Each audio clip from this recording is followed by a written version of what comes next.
Am I the asshole for telling my friend his girlfriend is probably going to break up him? My friend, let's call him Derek, has been dating his girlfriend, who I'll call Sarah, for about 4 years. They're both Francophiles, and she has apparently wanted to be proposed to in Paris since she was a teenager. Derek has made it pretty obvious that he wants to marry her, and they started planning a trip to France. After a few weeks of planning, Sarah said that Derek should actually go to Japan instead and take her little sister, let's call her Tina, since Derek and Tina are both webs. Sarah would instead go to France by herself. Derek was very confused by this. He hadn't said anything about going to Japan, he's already been to Japan with me, and Tina is 14 years old, so it's weird of Sarah to suggest this. I told Derek it sounds like Sarah doesn't him to propose to her, and going to France without him makes me think she wants time away from him to evaluate their relationship. He was offended and said I make it sound like she's going to break up with him. I said she probably is. Now he's mad at me and accusing me of trying to stir up drama. If you knew me, you would know that I am not the kind of guy to do that at all. I feel like I'm in a no-win situation now, though. If she doesn't break up with him, I'm an asshole. If she does break up with him, somehow I'll be to blame. I've been avoiding Derek, online and in person, for about a week to prevent any further tension, but I'm starting to think that I was just telling him something he was already worried about and just made him feel even worse about it. So am I an asshole here? Am I the asshole for not wanting to go on vacation with my boyfriend and his 2 adult daughters? My boyfriend and I have been together for 4 years. He has 2 adult daughters and I have 2 adult sons. His daughters were not very accepting of me in the beginning, but he says they like me. His youngest daughter makes digs at me and can be very rude and condescending. If I say something is nice, she says it's not. His oldest daughter is very controlling. She directs the rest of us around and tells us what we are doing when we are doing it. In the past, when we've gone on vacation together, he would have me research and find activities to do wherever we're going. Then we'd end up doing whatever his oldest daughter wants to do. She will often plan things that I'm not physically able to do. He's always asking me where I'd like to go on vacation or what I'd like to do. I've mentioned several times that I would like to go to New York City and see a Broadway play. It has always been a dream of mine. He has not been interested. I told him that's fine. I'll go with a friend or go with my own children. Now his daughters want to go. However, they want to go see something that I have no interest in. The show is something that they have a personal connection to and talk about all the time. It's very personal between the 3 of them. I've told him I don't want to go and see that play. I'm fine with him going with just his girls, but he really wants me to come along. I've been down this road before. It's going to be such a disappointment. We will be walking around doing whatever his daughters want to do, and it will be all about them. Tonight, he called me from dinner with them to tell me that they have figured out when they want to go. It happens to be on the same weekend that an organization I belong to had a fundraiser. The thing is, I'm in charge of it this year. I have no choice, I can't go, but he's very disappointed. They've done this a couple of other times in the past. They planned a trip on my first week back to work, my birthday, our anniversary, and the day I had outpatient surgery. This doesn't seem coincidental. So, am I the asshole for not going with them on vacation? Am I the asshole for refusing to let my husband meet our newborn after he walked out at 8 months pregnant, missed the birth, then showed up 3 days later with a gift shop, teddy bear saying, "I'm ready now"? He left on a Tuesday. I was 8 months pregnant. My ankles were swollen so bad I couldn't fit into my own shoes. And he stood in the kitchen holding a duffel bag and told me he needed space to think. His exact words. I remember because I had just dropped a glass of orange juice on the floor and was trying to figure out how to bend down and clean it up. And he stood there with his bag and said, "I just need some time. I'm not handling this well." I asked him what this meant. He gestured at me, at my stomach, at the kitchen, all of it. He moved in with his buddy from work. I know because I drove past the building 3 days later when I couldn't sleep, which, looking back, I should not have done, but I was 8 months pregnant and losing my mind, so give me that one. I didn't call him. I told myself I had some dignity left. I went into labor on a Thursday morning at 4 a.m., contractions 6 minutes apart.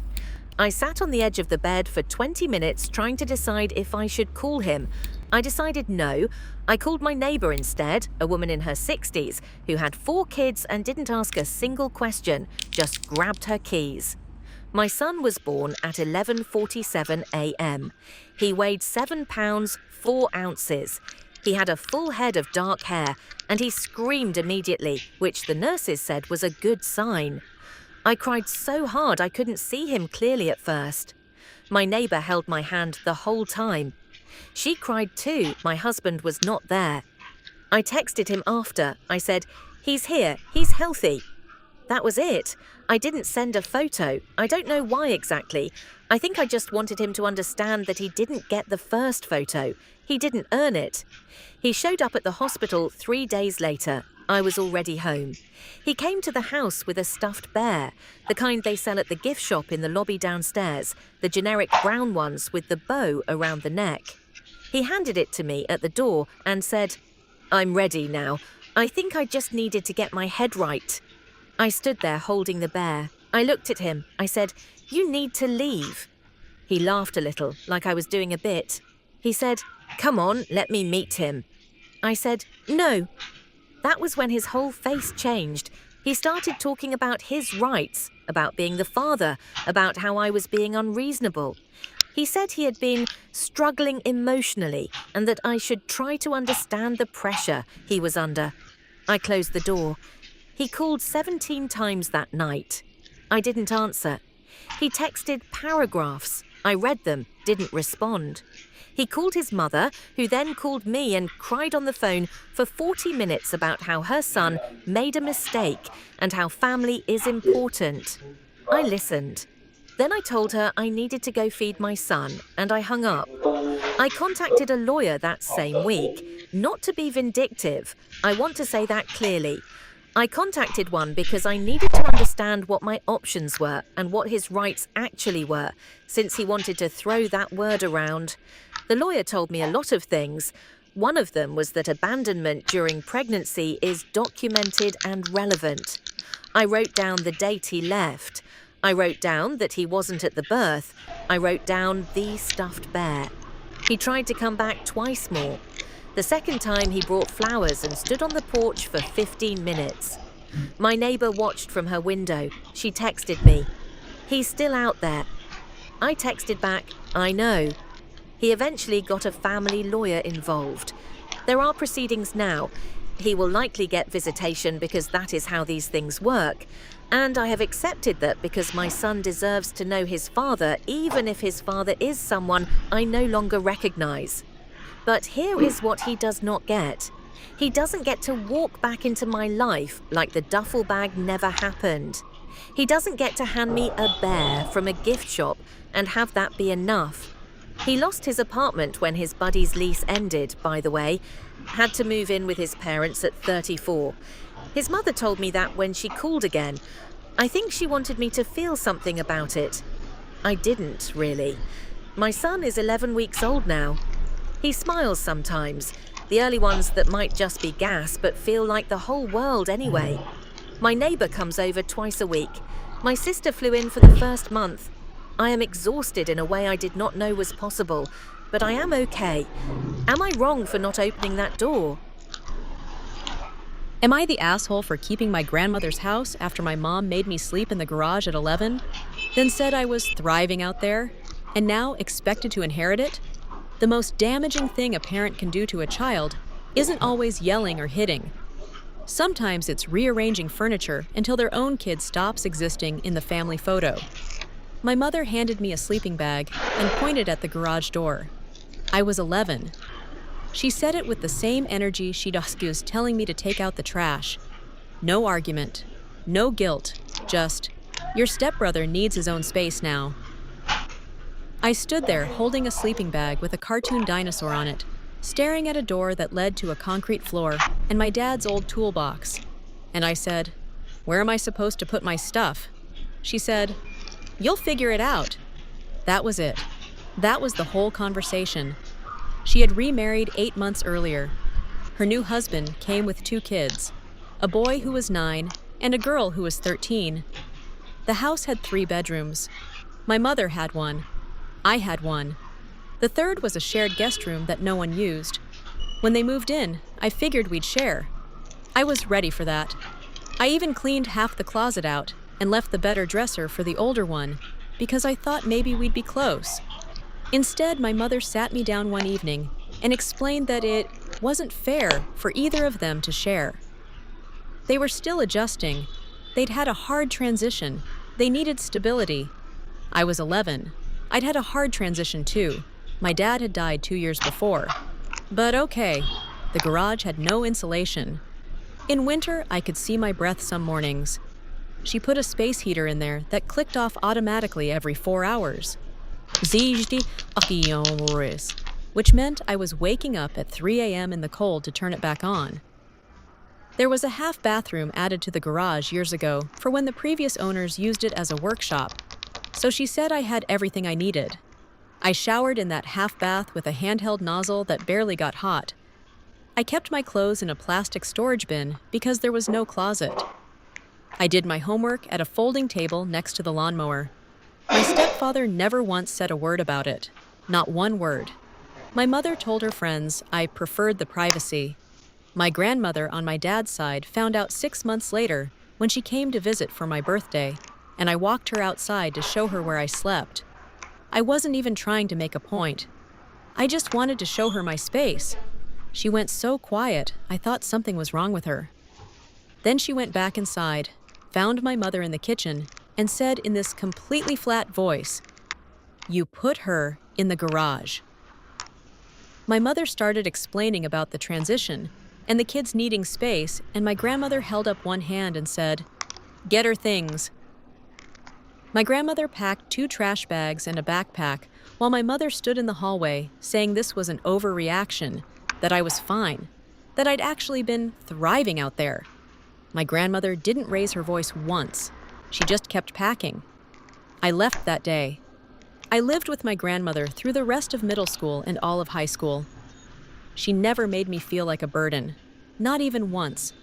She came to every school event. She helped me apply to colleges. She co-signed my first apartment lease.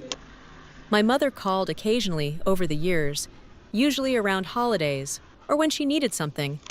She never once apologized, not for the garage, not for what she said to my grandmother that day, which was, "You're making her think she's a victim." My grandmother died 3 years ago. She left me her house.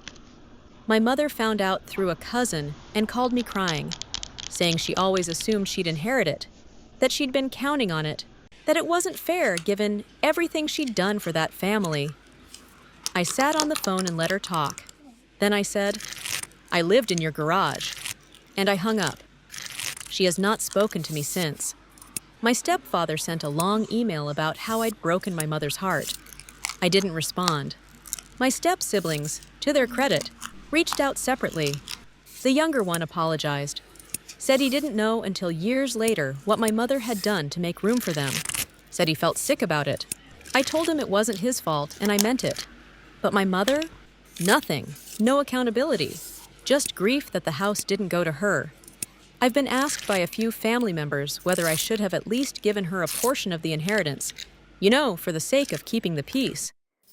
I guess that's my actual question. I kept every cent. I live in my grandmother's house now. My mother sleeps in a 2-bedroom apartment with her husband while I have the home she expected to outlast my grandmother and claim. Am I the asshole? Am I the asshole for accidentally ruining my autistic boyfriend's safe food? My boyfriend loves stew. He wants to eat it every day for every meal. His favorite stew is beef tips and vegetables from a local place, but it's really expensive. Like $47 for a big bowl. They don't do small orders for takeout. And he is grossed out by leftovers, so more than half of it gets wasted. We've had a couple of arguments about it. He says I don't understand his brain. I say he doesn't understand our budget. Recently, I looked up some recipes, including doing a dissection of the takeout soup, and tried my hand at making a home-cooked replacement for stew night. He loved it for a few days, and then one night he was hanging out with me in the kitchen and saw me put tomato paste into the pot. He was really upset and demanded that I make the soup without the paste. I told him it wouldn't taste the same, and he said it would be better because he hates tomatoes. They're not a safe food for him. So I made the soup with no tomato paste, and big surprise, something felt off about it to him.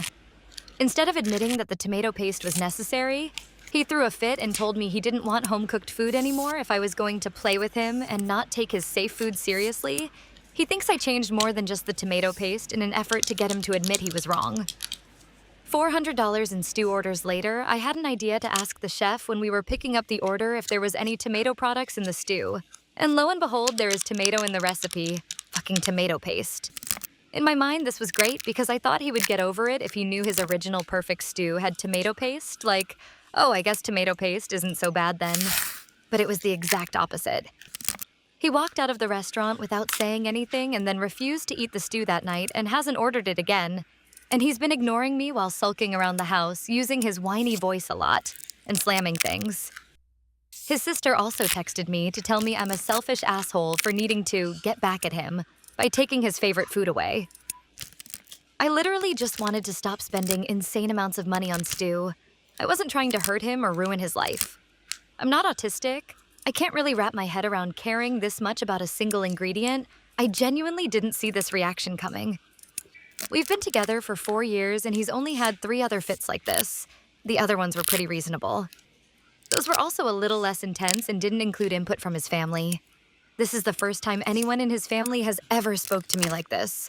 So I've been back and forth between y'all are overreacting and what have I done? Am I the asshole?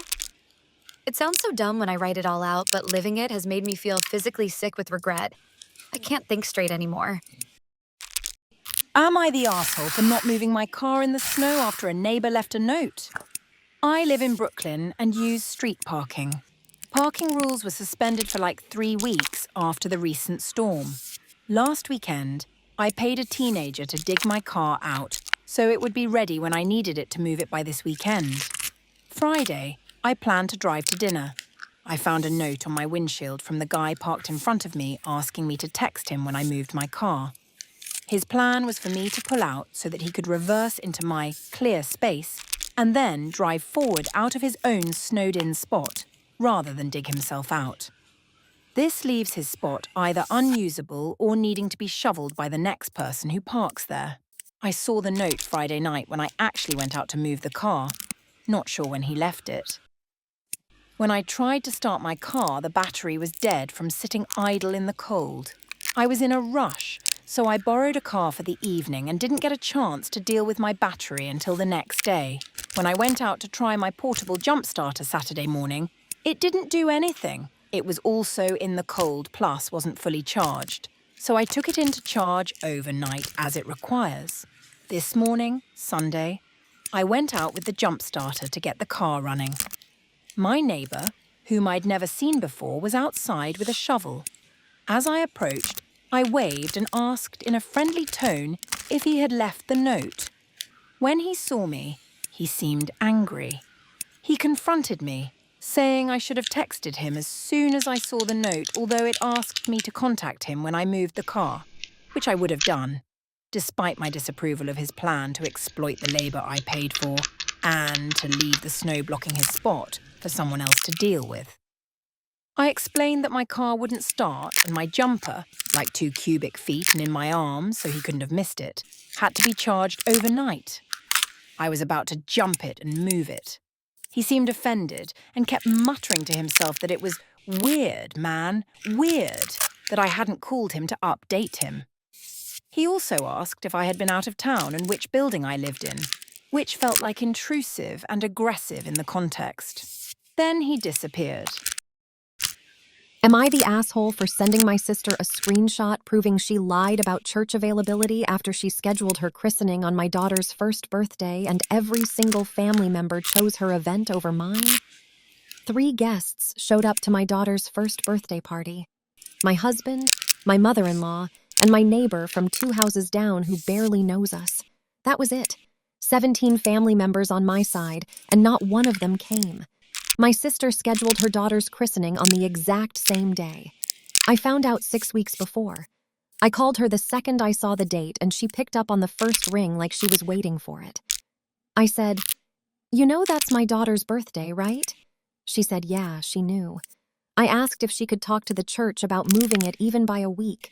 She said the church was only available that one day. I want to be clear. I looked up that church's event calendar the same night. There were open Saturdays. I didn't say anything yet. I just screenshotted it and waited. Every RSVP that came in for my daughter's party got canceled over the next 2 weeks. My aunt texted me, "So sorry, something came up." My cousins didn't even text. My own mother called me 4 days before and said she felt terrible, but she couldn't miss her granddaughter's christening. I asked which granddaughter she meant, because last time I checked she had 2. She said I was being unfair. My daughter turned 1 on a Saturday in April. We had a pink banner across the kitchen doorway. A smash cake she absolutely destroyed. My husband took about 400 pictures. My mother-in-law cried when my daughter blew out her candle, or tried to. Mostly, she just leaned forward and drooled on it. My neighbor brought a card with a $10 bill inside because she felt bad after I mentioned it at the mailbox. That was the whole day. My phone buzzed at 3 p.m. My sister had posted the christening on Facebook. Flowers everywhere. Full church. A reception hall with a catered spread and a 3-tier cake. I counted 40-something people in the background of one photo. My mother was in the front row in a new dress. I put my phone face down and finished the party. The week after, my sister called wanting to know if I was upset. I told her to pull up the church's website and look at the event calendar from April. She went quiet. I said I already knew the church had open dates. I said I knew she picked that day on purpose, or at minimum didn't care enough to try. She said I was making it about me. I said her niece turned 1. Of course I made it about her. Then I sent the screenshot. She stopped talking. I told her I wasn't going to any family events for a while. She told my mother. My mother called me crying, saying I was breaking up the family over a scheduling conflict. I told her it wasn't a conflict. A conflict means both sides had equal standing. She chose. Everyone chose. I just stopped pretending I didn't notice. My aunt reached out a few weeks later to tell me my sister finally admitted she picked the date because she was worried my daughter's birthday would pull attention away from the christening. Her words, not mine. She was worried about a 1-year-old stealing focus from a newborn. After that came out, my grandmother, who is the actual center of this family, told my sister directly that what she did was calculated and embarrassing. My grandmother is 79 and does not raise her voice. Apparently, she raised it. My sister had to leave the room. My mother tried to defend her, and my grandmother told her that was even worse. My sister has been trying to get back in contact. I haven't responded. My mother says I'm being cruel. My husband says I'm finally being honest. My daughter won't remember her first birthday, but I remember it. I remember the empty chairs and the pink banner and my neighbor handing her a card with a wrinkled 10 in it because she felt bad for a child she barely knew. My own family couldn't do the same. So, am I the asshole for going no contact over a birthday, or is this actually about something much bigger that they just refuse to admit? Am I the asshole for refusing to let my sister's fiancé hold our baby after he openly mocked my parenting in front of my whole family? I, 30 female, have a 6-month-old baby. My sister, 28 female, been dating her fiancé for like 3 months only. I've met him few times before. Yesterday we were at a family barbecue. I was holding my baby, and he comes up, already kinda drunk, reaches out and I was like, "Please don't touch him, he been fussy today." He literally laughs and says loud, "Oh, come on, you overprotective. Babies cry, you need to toughen him up." Then he tries to grab the baby while I was holding him. I step back and he keeps joking, "Stop being so paranoid, babies are easy, you just make it worse." Everyone was like laughing nervously, but I could tell they thought he was being rude. My sister didn't do anything. I told my sister after the party he can't hold my baby at our house or at any family thing. She got super mad and says I overreacting and I can't control people. I feel like it's about safety and respect, not control. Am I the asshole? Am I the asshole for not giving my roommate more space? I'm using a throwaway because she knows my real Reddit. So I hope you all understand. I'm a 29 female, am a homeowner. I inherited a 3-bedroom house after my aunt died of cancer 2 years ago. She had no children and we were close, so it was a no-brainer that she'd leave it to me. I spent the first year after the house passed to me renovating it and making it feel like mine. It was around the time this finished that my friend, 29 female, had to leave her boyfriend's flat after they broke up and she didn't have a backup plan. I let her move in with me and told her she was, of course, welcome to stay. I gave her the second largest bedroom, which is 13 square meters with its own bathroom. I have the master bedroom and the box room is my office as I work from home. I told her that the bedroom she had was her space and to decorate it however she wanted. Beyond that, she had access to all communal areas of the house, the living room, kitchen, the garden. The only places I asked her to not go was my bedroom, uninvited, my office, and the loft which I'd renovated into my D&D room. I'm a DM and my party meets every Saturday to play. It's been a year and I thought things were going well. I don't charge her rent. My only request is she split the utility bills and groceries bill. I had a few rules, but nothing insane. A heads up if she had an overnight guest, no loud noise after 11 p.m. on a weekday, and to keep her own space clean. She has randomly told me yesterday that she needs more space. That it's not fair she only has her bedroom, bathroom, and the communal areas while I have my bedroom, bathroom, office, loft, and communal areas. I was shocked. She'd never expressed any unhappiness with this layout that I'd noticed. I told her that, yeah, I had more space, but she had to keep in mind it was my house and I'd set up these spaces for me before she even came to stay. She got upset with this and said I was being unfair and we need to rethink the layout of the house. This has made me a bit uncomfortable. I let her stay when she had nowhere else to go, and I was happy to give her free control over her own space, but I can't help but feel this is rather ridiculous. Am I the asshole? Am I the asshole for cutting my friend out because of his age gap relationship? I, 33 male, am married to a 31 female, and we are part of a bigger community of folks mostly oriented around playing tabletop games, anime, geeky stuff. We also went to Comic-Con a couple years ago, so we're somewhat close, maybe 20 of us total. Anyway, everything's fine in the group, but recently a long-time buddy, maybe just short of a friend, 37 minutes, got a new girlfriend. Thing is, she is 19. According to him, they met at a local shop's grand opening, and one thing turned to another.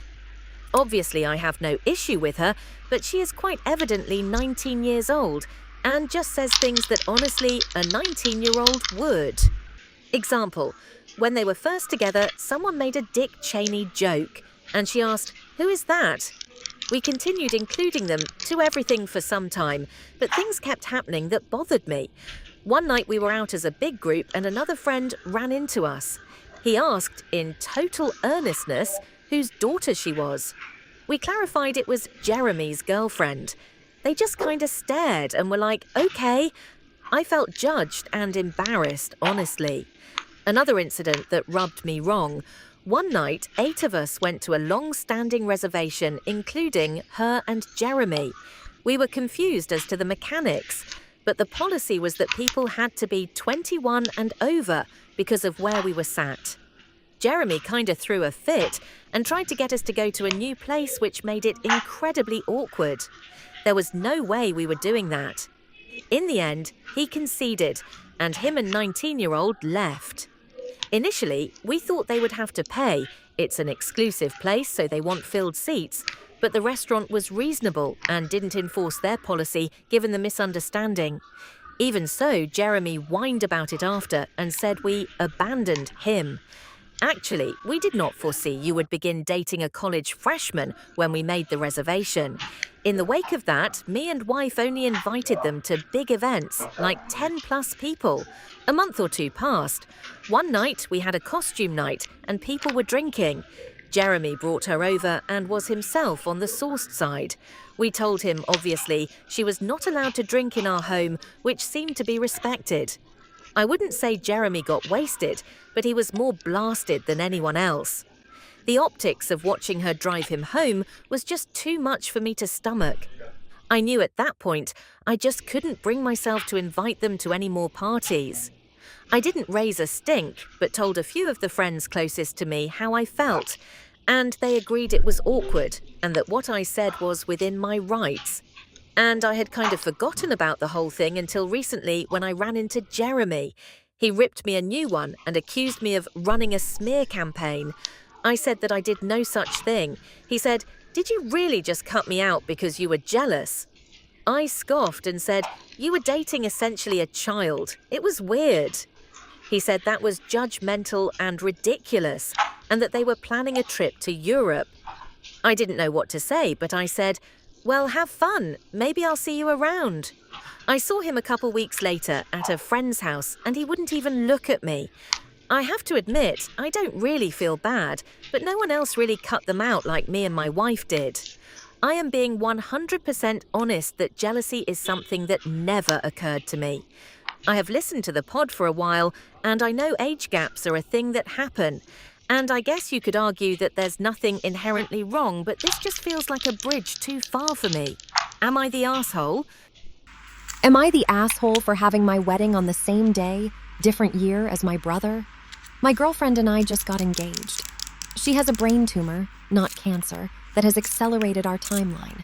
We are going to get legally married so that I can get her on my insurance for treatment and eventually brain surgery.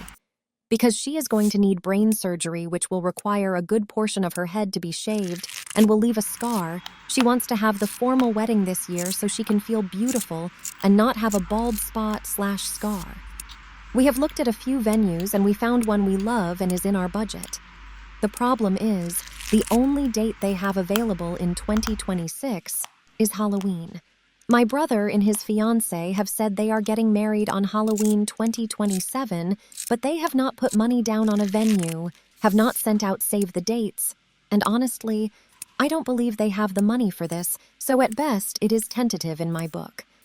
I understand that choosing the same date might be considered a faux pas, so I asked my brother if it would bother him and offered for me and my fiancé to celebrate our anniversary on the day we get legally married going forward instead of Halloween so it could be considered his day, and said we would have no Halloween theme or decorations if he wants that for his wedding and doesn't want us to have a similar theme. I expected some level of understanding, but he was bullshit and told me not only can we not have our wedding on Halloween, we cannot have it in October at all. I am going to look at other venues and try and find something to not upset him. But ultimately, if I can't find something else that we love and can afford, I am just going to go ahead with the Halloween date. Am I the asshole? Am I the asshole for stepping down as best man because I can't afford my brother's bachelor party plans? I, 26, male, am supposed to be the best man for my older brother, 29, male, this coming month. I love him, but he has always had champagne taste on a tap water budget, and he is obsessed with projecting a certain lifestyle on Instagram. Last night, he called an emergency Zoom meeting with the groomsmen to discuss his bachelor party. I assumed we were going to rent a cabin, grill some steaks, and maybe go to a local brewery. Instead, he shared his screen and presented a literal PowerPoint for a 4-day VIP bender in Las Vegas. The plan includes splitting a penthouse suite, booking premium bottle service at 2 different nightclubs, and renting exotic cars for one afternoon. After the call, he emailed us a breakdown of costs.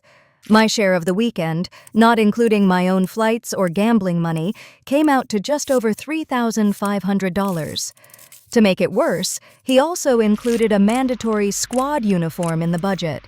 He wants us all to buy matching maroon velvet blazers and wear this incredibly tacky, oversized novelty roulette watch so we look like absolute legends walking across the casino floor. I literally cringed reading the itinerary.